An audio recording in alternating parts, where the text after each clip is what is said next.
Hello guys, कैसे हो आप लोग। उम्मीद करता हूँ सब लोग ठीक ही होंगे। तो आज हम फिर से एक्सप्लेन करने वाले हैं the dominator of the underworld की एपिसोड 8 को। और जिसने भी इसके आगे के एपिसोड नहीं देखा है वो जाके प्लेलिस्ट से देख सकता है, नहीं तो आप लोगों को ये स्टोरी समझ नहीं आएगा। तो चलो बिना किसी देरी की इस एक्सप्लेनेशन वीडियो को शुरू करते हैं। एपिसोड की शुरुआत में वो छोटा भाई चिल्लाते हुए कह रहा होता है, बड़े भाई इसने हमारी लूट को चुराने की हिम्मत की है, इसे एक ही वार में खत्म कर दो। और उसके बाद वो एक लाइटिंग बुलेट बना के उस प्रोक नाइट की तरफ फेंक देता है, लेकिन वो प्रोक नाइट उस लाइटिंग बुलेट को आसानी से डॉज कर लेता है। और उसके बाद वो प्रोक नाइट उस बड़े भाई और बुलेट को एक ही वार में काट डालता है। और ये देख के वो छोटा भाई चिल्लाते हुए अपने भाई को पुकारता है। और इस तरह चैन भी ये देख के हैरान होता है। और उसके बाद पेन चैन से कहता है, बच्चे तुम यहाँ नहीं मरना चाहते तो जल्दी से यहाँ से भागो। और सिस्टम से भी लगातार नोटिफिकेशन आते जा रहा होता है, प्रोक नाइट की स्ट्रेंथ तुम्हारी स्ट्रेंथ से ज्यादा है। एक ही स्लेश में एडवेंचरर ली डाकू को मार दिया गया है और उसका हर वार पिछले वार से ज्यादा ताकतवर होता है। तुम्हें इस फाइट को अवॉइड करना चाहिए। और चेन ये देख के मन ही मन कहता है, उसने एक ही सेकंड में 3 बार वार किया, मैं तो उसका पहला वार भी नहीं देख पाया।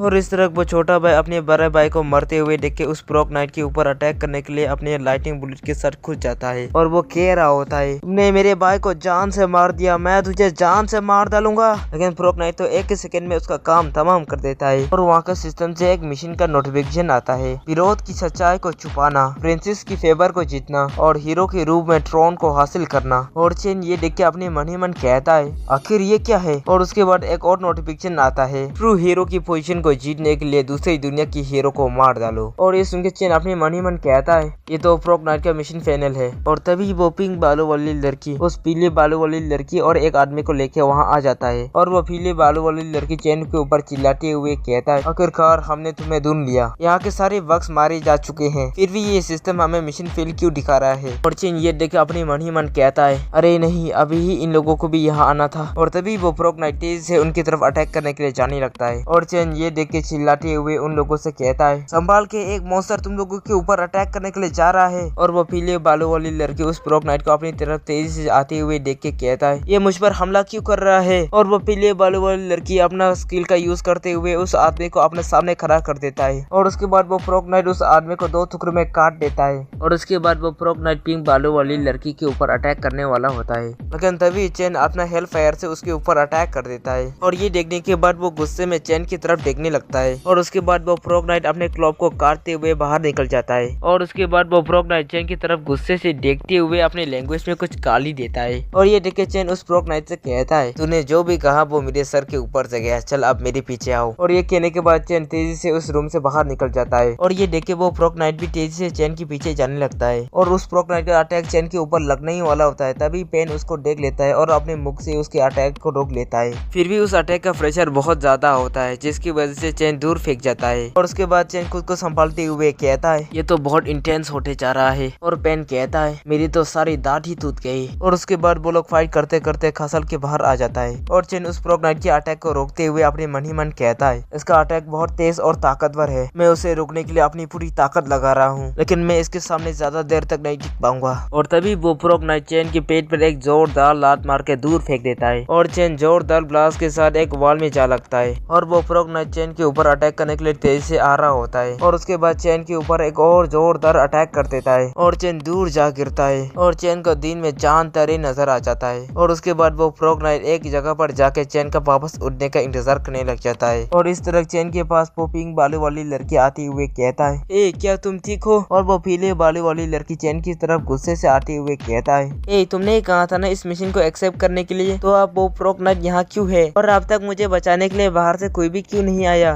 और इस तरह वो पिंक बालों वाली लड़की चेन को उठाते हुए कहता है, हम उससे सीधे फाइट नहीं कर सकते, उसने उन दोनों ब्रदर्स को एक ही वार में खत्म कर दिया, हमें कुछ और सोचने की जरूरत है। और चेन कहता है, मैं जानता हूँ ये डंजन का हिस्सा नहीं है, ये इस सिस्टम का एक बग है, अब ध्यान से मेरी बात सुनो, उस प्रोक नाइट का मिशन इस किंगडम पर कब्जा करना है और इसके लिए उसे दूसरी दुनिया के हीरोज को खत्म करने की जरूरत है। और इसीलिए उसका मकसद हम लोगों को जान से मारना है। और ये सुनने के बाद वो पिंक बालों वाली लड़की कहता है, तुम्हें इसके बारे में कैसे पता। और ये सुनने के बाद चेन कहता है, इन सभी चीजों के बारे में मैं अपने प्रोफेशन की मदद से जान पाया हूँ, मुझे पता है तुम एक सपोर्ट मैच हो और तुम वर्फ लेने के लिए आइटम्स का यूज करते हो, है ना। और ये सुनने के बाद वो पिंक बालों वाली लड़की मन ही मन कहता है, क्या ये इंसान उस मॉन्स्टर को हराने के लिए पार्टी बनाने के बारे में सोच रहा है। और उसके बाद वो एक बैग निकल के चेन से कहता है, हाँ तुम जो भी कह रहे हो वो सही है। मेरी प्रोफेशन में बम बनाने के लिए स्पेशल आइटम्स का यूज करना शामिल है, लेकिन हमारे लिए छुपे रहना ज्यादा बेहतर नहीं है। तुम भी उससे नहीं लड़ सकते है ना। और चेन ये सुनने के बाद उससे कहता है वो बहुत तेज है, हम उससे नहीं छुप सकते, हमें उससे फाइट करना ही होगा, हमारे पास कोई और रास्ता नहीं है। और ये सुनने के बाद वो लड़की अपने मन ही मन कहता है ये लड़का भी बहुत ताकतवर है, इसकी ताकत लगभग उन दोनों ब्रदर के बराबर ही है, लेकिन उसकी स्पीड बहुत ज्यादा है। अगर वो दोनों ब्रदर पे हमारे साथ कोऑपरेट करते तो हम उसे हरा सकते थे। और उसके बाद चेन उन लोगों की तरफ देखते हुए अपने मन ही मन कहता है इस वक्त हमारे पास एक सपोर्ट मैच बापर है और एक सीरियन और कंट्रोलर भी है।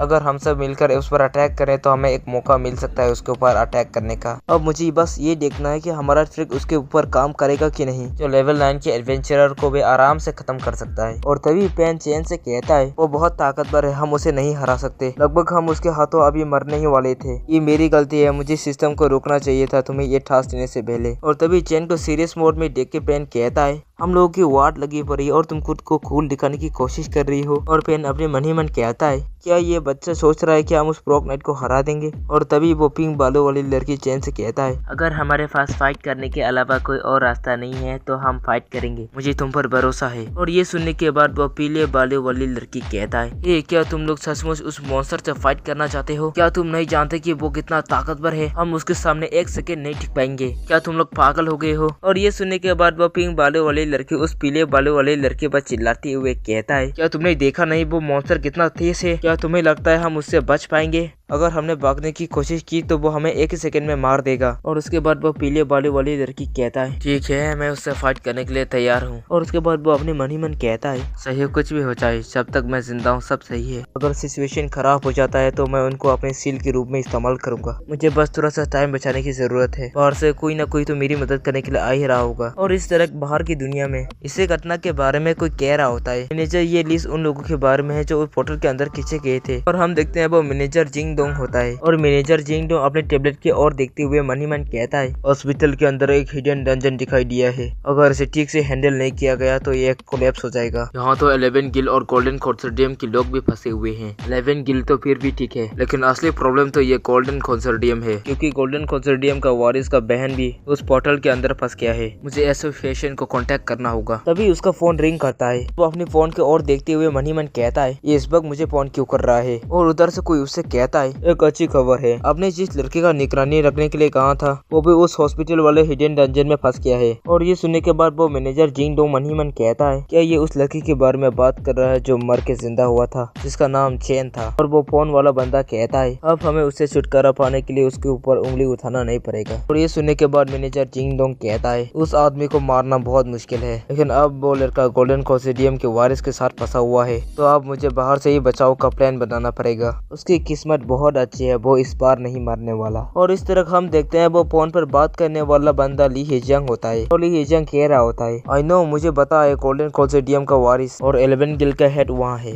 इसलिए मैंने कहा था हमें उंगली करने की जरूरत नहीं है इडियट। और ये सुनने के बाद मैनेजर जिंग डोंग कहता है तुम्हारा कहने का मतलब क्या है। और ली हिजंग कहता है मेरे दोस्त जिन मैं तुम्हें एक सजेशन देता हूँ, मैं ये देख रहा हूँ जैसे कंट्री के फाइनेंशियल टाइकून की बेटे से एक्सपेक्ट किया था, और गाइस जिसने जो कहा वो मेरे सर के ऊपर से गया। मुझे नहीं पता इसका कहने का मतलब क्या है, ये तो हमें आगे की एपिसोड में ही पता चलेगा। और हाँ ये आज का ये एपिसोड खत्म हो चुका है। और गाइस मैं ये कहना चाहता हूँ बस चैनल को सब्सक्राइब करना और लाइक करना, कमेंट करना और बेल आइकन जरूर दबाना। और जिसने पहले ही ये सब कर दिया मैं उसे अपने दिल से थैंक यू कहना चाहूंगा। तो बाय बाय गाइस, हाँ मिलेंगे अगले वीडियो पर।